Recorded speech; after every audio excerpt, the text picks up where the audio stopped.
In this video, we're going to talk about rounding decimals to the nearest whole number. First, we're going to start by making a place value chart. As I make my place value chart, please follow along on a separate sheet of paper. First, I'm going to start by filling in my decimal.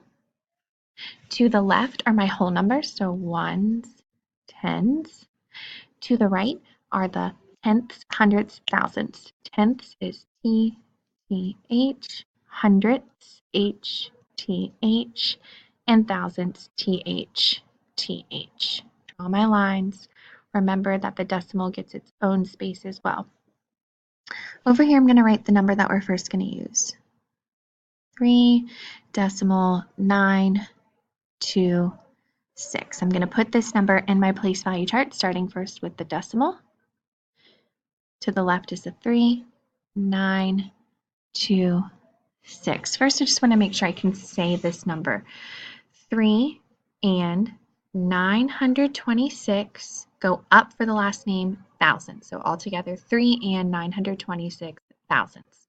I want to round this number to the nearest whole number. If you look over here, when I wrote the word whole, I made the O really big because when we want to think about rounding to the nearest whole number, we're actually rounding to the ones place.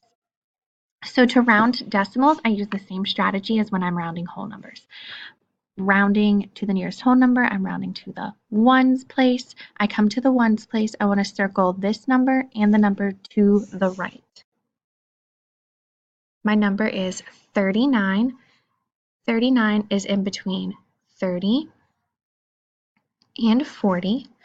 39 is closer to 40, so I'm going to choose 40. 40. I'll put my decimal back in the middle.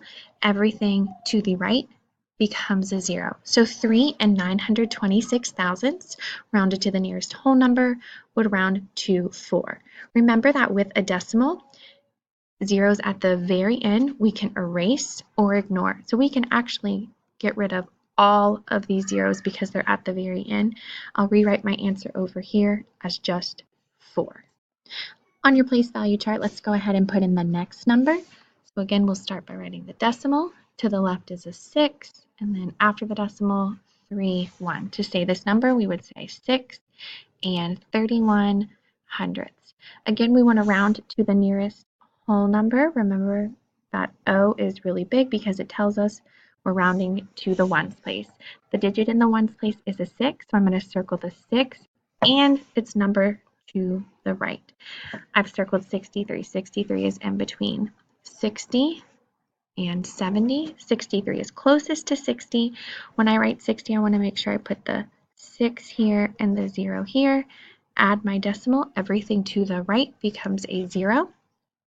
But with the decimal, zeros at the very end, we can erase or ignore.